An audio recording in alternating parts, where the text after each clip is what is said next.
Welcome to Equity in Focus. I'm your host, Kevin Hooks. Today, we are diving into a world painted with vibrant colors of history, culture, and undeniable talent.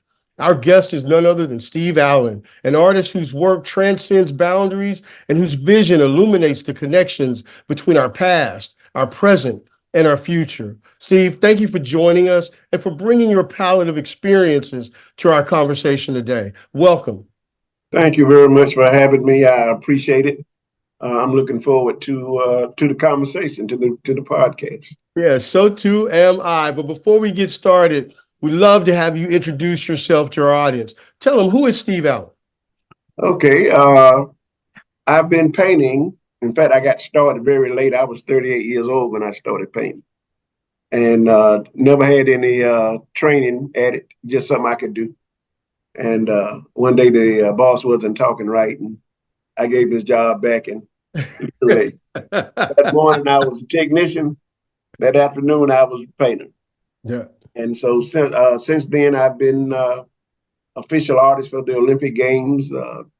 Work has been at 8 Olympic Games. Fortunate enough to have 4 of my original paintings acquired by the Smithsonian, the National Museum of African American History and Culture. And we are working as of this morning, uh, going back to Brazil to do another exhibition. We had one last year. And so things are going well. I'll put it like that. Oh, and we also have an exhibition going on now here in Atlanta until the 30th of March. So how can people find out about that exhibition? The venue is the Arts Exchange. That's in East Point. It's easy enough to find it on Facebook, all these other things. Um, and I'm not that computer literate. Right. I Yeah, understand. I understand. yeah, I got a little open. But it's easy enough to you can Google it, Yep. and we've been fortunate enough to had a very great reception of the exhibition. It's called Ancestral uh, Origins: The Fractal Visions of Steve R. Allen. It's almost like a continuation of the exhibition we had last year in Rio de Janeiro, and what we'll be doing very soon again in Rio de Janeiro. All right, listen, listen, I'm going to unpack all of that down the road. I'm ready for that conversation. But before we get down that far, too far down the road, talk to me about the background in your shirt. It looks like it matches. Is there a theme to it, or do you always sort of match the background for the art purposes? Well, I chose this particular piece in the back. It's called Elemental. I wanted to show it off. I just got the appraisal last night. Okay. Can you tell us, or you got to keep that under wraps? It's It's a big number. 175. Oh my goodness. Woo! 175 grand. Yeah. Yes. That's a Yeah. beautiful thing. It is. What And then, distinguishes it? Like, is it what makes it so unique, which causes it the value of it to be what it is? well, I've been looking uh, since I started this. The idea came, and it's really just made up of squares, rectangles, circles, ovals, and triangles. The elements that we see every day. Okay, and that's part of the fractal and ancestral connection that we're talking about. Mhm. That's been used in African architecture, mathematics, all of this type of thing for millennia. And again, we see it every day, but many of us don't recognize it until it's pointed out. Then you see, oh, that's a rectangle. Everything's a rectangle. Oh, that's a square. That's what. Even in your hand, with square, rectangle with 3 squares in it, oval, this type of thing. I'm teaching you how to see. That's what's going on. And the shirt, I'm starting a line of clothing and fabrics and whatnot. And so this is one of the samples uh, for what we are doing. The site is up, and probably by the time uh, this is put out, we'll have made the formal announcement, but it's up. Steve R. Allen Gallery .com. Yeah. So this is one and one of the pieces. All of this is what comes out of my head. No, it's funny you pointed out the historical relevance of it, but it also has an Afro-future sort of feel to it. Can you talk about like what the inspirations come from and your connection to African history and the future of what it might look like, in a dystopian future? Mm-hmm. I go back and forth to Africa quite a bit. In fact, again, next month I'm scheduled to go back to Congo. When I made my first trip there, I think it was 2006, I noticed the similarities in what we as African American artists or artists in the diaspora, uh, it was the similarities within the work. Mhm. And my mother used to talk all the time about that DNA memory. You've heard that term, I'm sure. And so a lot of times we don't know exactly why we do a thing, but it's just part of who we are. Yeah. And that is what I began exploring a little later on. Uh, in fact, I started doing this like more than 25 years ago. Mhm. Um, but I didn't know until the last year or two what you called it. Right. Uh, and so now that I quote unquote know what it is, I can see the connection from pieces I did 25 or more years ago to Oh. what I'm doing now. This is one of the latest pieces that I created. Again, um, you see, there are no figures in it, human figures in it. Mhm. Again, and everything is just made of these elemental shapes. Yeah. And so it can become very, very, very complex and colorful. Even with the colors, I only use primary colors is what I use. I don't have a million little bottles of Right. paint that I do everything with yellow, red, and blue and white. Mhm. But it's interesting that you pointed out the colors. You're known for your vibrant use of colors and how create a variety of styles using colors. But it's such a small, you just keep the basic palette to do that. What inspired that, and why is that your choice? Well, this is part of the my lack of formal training. Again, I never went to school for art. Uh, I When I was going to school, college, I was studying to be an engineer. Okay, and so you know how you have to fill out the schedule. So Hmm. I took a drawing class that I withdrew from. I was never going to make the class on time because I was on another campus. This is in Washington, D.C. And then the other was a painting class. The professor uh, didn't like, evidently, what I was doing. It was a portrait that I had done, so I just withdrew from there. I don't need it. So that's the extent of my formal art education. What's funny about that is again, I went to the University of DC, Hmm. and I just learned recently that the National Portrait Gallery has included as reference material in the America's Presidents the piece that I created. It's called Freedom Journey. That highlight, not highlight, but the featured President Obama. And Wow. again, that was part of the acquisition by the African American History and Culture Museum. Wow, yeah, you mentioned you have pieces in the Smithsonian. Talk about like how the sense of accomplishment that must have that people that are going through there all the time have access to your work. And more importantly, talk about how the road that led to getting the pieces into the Smithsonian. My career is very unusual.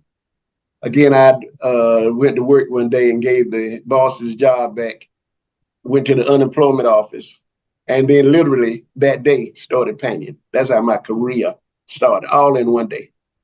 October 15th, 1992, Wow. a Tuesday morning. I literally started just like that. Mhm, And to the entree or the connection with the Smithsonian, I had done a portrait in '96, I think it was, of Dr. Janetta Cole when she was the president of at Spelman. mhm, And a friend wanted a foreword for a book he was doing. So I reached out to her. At that time, she was the director of the African Art Museum for the Smithsonian. And when I heard back from her a few weeks later, uh, I let her know what I was doing. Why? And I just happened to include or put on it what I've been working on. I hadn't seen it in years. mhm. And she made it, sent back to me to contact Dr. Lonnie Bunch, who at the time was the founding director. And so that's what I just put it on there. When I researched him and found that he had been the director of the California African American Museum in Los Angeles, Mhm. and what they had featured was him doing an exhibition of African American Olympians, and I just happened to put on there, "Oh, I'm the official artist for the U.S. Olympic Committee," and it just went from there, just like that. Wow. Yeah, I got a call on a Friday night about 8:30 from the lady, and it just that's how it's been going. How now? And How does that impact? Does that obviously it has an impact on the art's value, but is that something that you gift the Smithsonian, or is it on loan and you for a period of time? I gifted those pieces in the name of my mother, my father, my brother, and two of my brothers. Hmm. And so that's what sort of leads me into the gifting initiative that I started with HBCUs. My mother and my brother were very instrumental in providing support for me so that I could, at 38 years old when I started, so that Wow. I could paint. And they said they didn't know what I was doing. I didn't know what I was doing. But they said, okay, you give it a shot. And so when the idea came to do it, uh, the gifting initiative, so I've been fortunate enough to, we've been able to gift almost $2 million worth of artwork to HBCUs. Wow, that is fantastic. Listen, I for one am thankful. I didn't go to an HBCU, but I know the value and the power of historically Black colleges and universities and the impact that it can have on generations of people who could become leaders and contributing members of society. But so when you gift this incredible work of art with these value, how do you anticipate HBCUs using the art and what's been the response? The one of the main things for me, uh, I had my work appraised, my collection appraised. Excuse me. So you know what it's worth. Officially, you have this document is worth da da da da da. So when we gift, that's adding to the endowment of the university. Ah, So with what I've been able to gift, and I hope other artists will consider doing something similar, that the universities can use it as part of it enhances their financial strength as well as the cultural aspect of it, of our people, to help the young folks. I go to the universities and speak, from time to time, this type of thing. So it's more than just a one-dimensional thing, or I've given some art.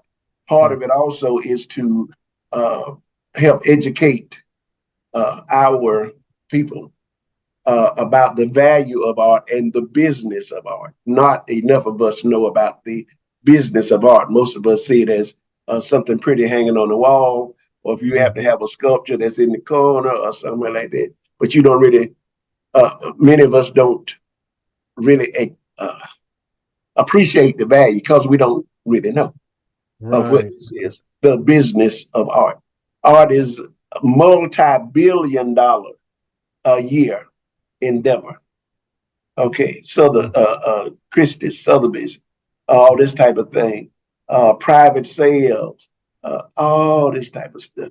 Endowments left, artwork collections left to PWI colleges. That's Mhm. part of their endowment.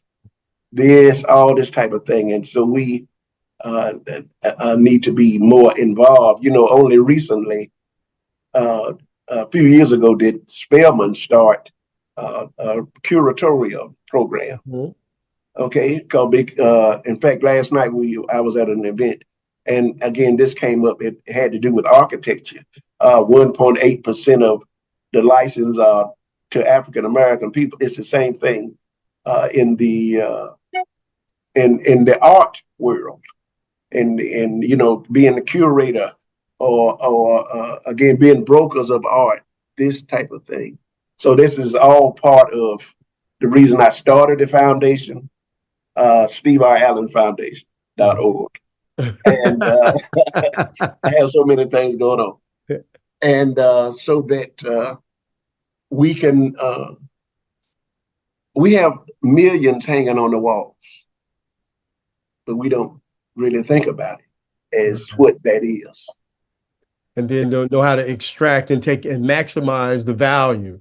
So Right. help you historically Black colleges and universities not only understand how to value and how to take advantage of that value, Mhm. their own financial purposes, but I imagine there's a granular part of it too at the art student level, just learning, what something like this could really do for their lives. Right. Part of I've been fortunate to have achieved what I have and able to go and speak with young folks. And a lot of about my not being formally trained, Mhm. that was a good thing for me. Okay, that I'm not in a box. Right. And uh, many of the things I had to learn on my own, there was nobody to ask. How do you get this done? How do you how do you shoot it? Okay, what just any all of this that surrounds, we'll sit here and paint all day. That's what we know, but we Mm. don't know how to transfer it into money. Right. How do Right. we eat? Okay, how protecting your intellectual properties? How do I copyright it? All of this type of stuff. And so I'm able, from from what I've been able to do, is to pass that on, to share that, and even as we're sitting here talking, this to be on this platform, to be able to even make it known. Oh, there is such a thing as Right. we did. So So yeah. what do you say to an aspiring young artist, that to what advice do you give them so that they can learn these techniques and these tools so that they can have a successful career? What being an artist can be a very solitary endeavor. I'll put it like that. Okay. And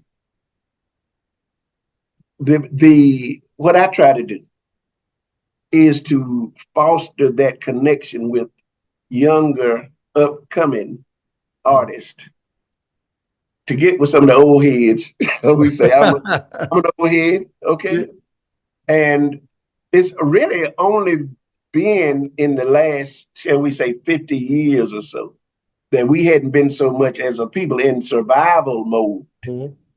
that we can begin doing, oh, I like that piece. And now, not just for something pretty on the wall, but now, what is that piece? The cultural significance of what's being done, the artists that we may not know. I only knew one artist when I was growing up, and that was Henry O. Tanner and his painting, The Banjo Lesson. That was all I knew. Even though I'm from Raleigh, North Carolina, even though I live literally within walking distance of the Wow. North Carolina Museum of Art. And I went up there, and one day I was about 10 years old, 9 or 10 years old. Mama didn't like that, so I had to pay that price. Okay? But now I'm blessed now to be working with one of the main people in North Carolina, my home state, as my director of exhibitions, so everything dealing with that runs, she helps me with that, directs that. It's so much to do, so much to say. I'll be gone. I won't ever be able to, as you get older, it's more in your head, more in your head, more in your head. So this gives an opportunity to touch on this, touch on that. And I try to work with young folks to make connections. Uh, Even sometimes it's to define exactly what they want to do. I'll be having a conversation this afternoon dealing with that in particular. Exactly what do you want? A lot of times we have this idea, but there's really nobody that we can talk to help define what that idea is. Right. Even if you go to school, uh, many of the people who are teaching us don't know these things, don't have this practical Mhm. knowledge how to apply. How do I get from one to the? I mean, we can sit there. I've been to many uh, events like that, and I hear what I hear, and from the practical aspect of it, I know that's not right. You need to say this. You need to do that. So that's part of what I do, and I don't like to step on anybody's toes, but we can all work together. Some people get caught up with that power trip type of thing. No, I But love that you mentioned making a connection, especially with young people. Can you share some stories of the early days when when it was a tough road to hoe and you was having to rob from Peter to pay Paul? Like oh, how what kept you going and in the midst of crazy? Can you talk about some stories of craziness? like being afraid when them little white F-150 trucks go down the street, whether they gonna stop at your face and cut your lunch. Oh, yeah, that kind of stuff.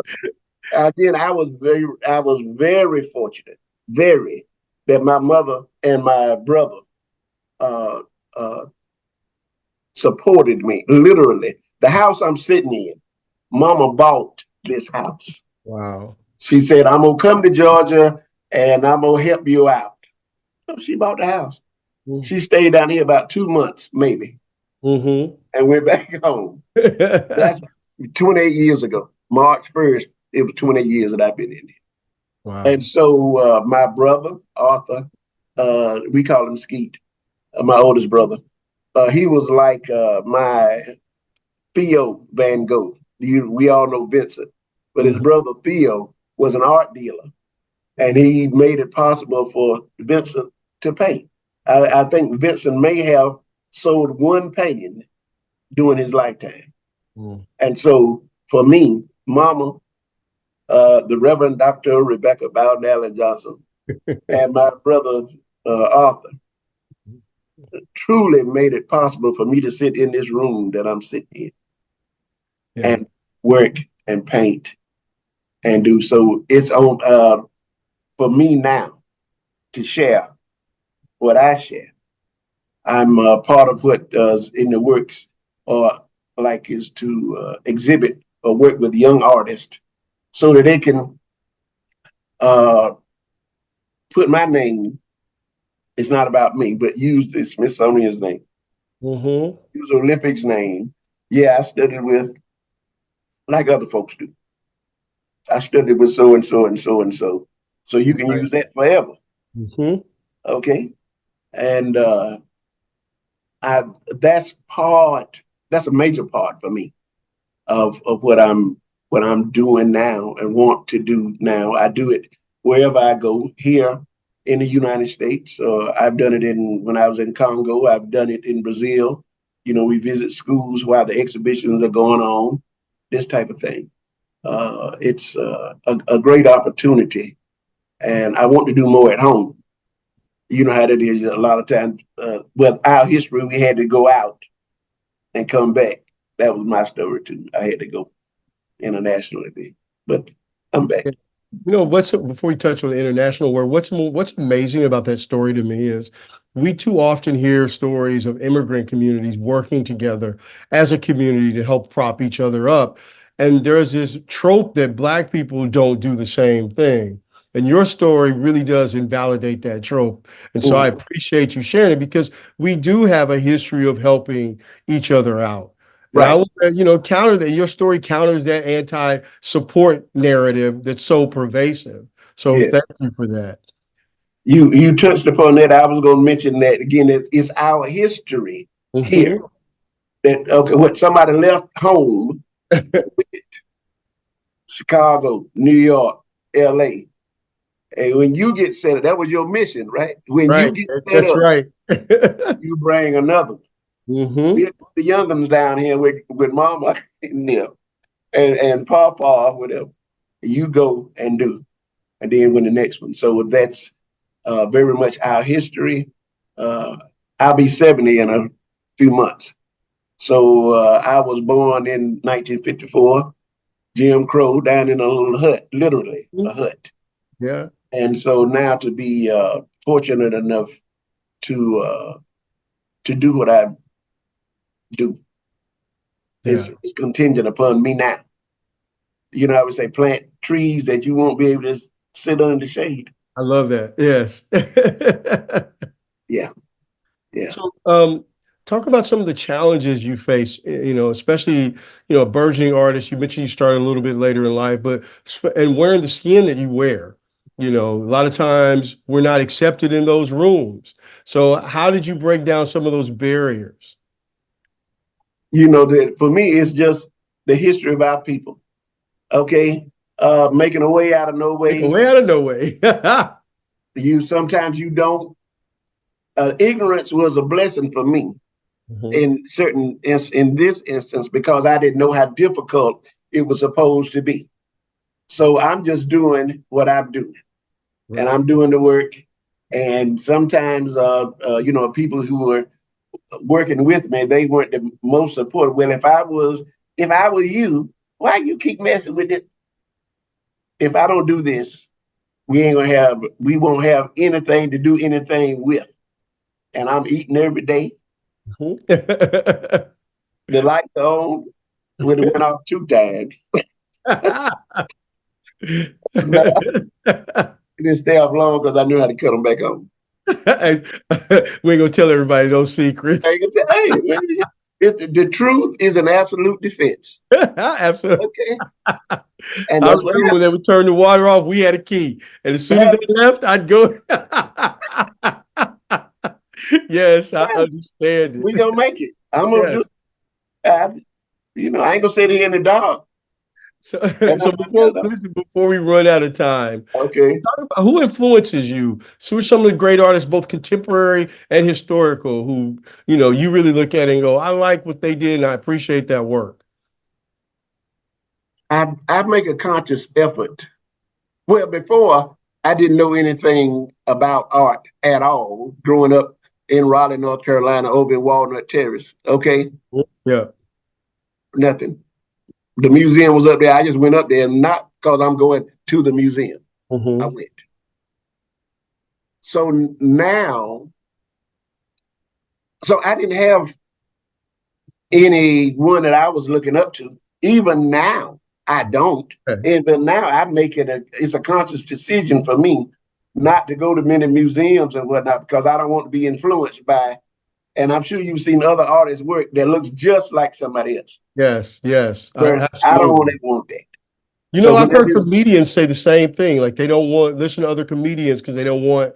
So that's an interesting take I've never heard about. yeah, I'm influenced. You can be so influenced, Yeah, nobody can tell your work from anybody else's. right, right. So when you see what I do, okay, this is what I do.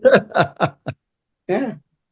You know, So, like sing a certain musical groups. mhm. The first note or two, you know exactly who that is. Yes, yes. That's what I want. Yeah. When you all that color, all that whatever. Yeah. So, That's what I so, so last question before we get out of here. want. 500 years from now, when people are talking about Steve R. Allen's work, what do you want them to say? Wow. Well, for a long time, we were taught not to say too much about what you're doing. Hmm. And so I began saying, I want the world to know that I was here. So I hope and working towards that it'll be known that I tried to help some other young folks coming along.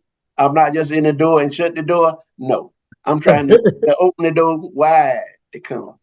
Yeah. And if that on some level it happens, then I'm good to go. All that I've been doing is fantastic. I'm good. Well, listen, I, for one, am very confident that that is exactly the way you will be remembered. And for that, I really appreciate you taking the time to join us today. I've enjoyed the conversation, brother. I really have. Thank you so much, Mr. Hooks. I appreciate it. Yeah, and so that brings us to the end of another enriching episode of Equity in Focus. I'm your host, Kevin Hooks, and we've been in conversation with the remarkable Steve R. Allen, a man whose artistry paints a narrative far beyond the campus, touching the very essence of our shared humanity and cultural heritage. And to our listeners, we hope today's episode has inspired you to see the world in a more vibrant colors and to appreciate the diverse tapestry of stories that surround us. Thank you for tuning in. And remember, in the quest for equity and understanding, every brushstroke counts. Stay focused, stay inspired, and we'll meet again in the next episode.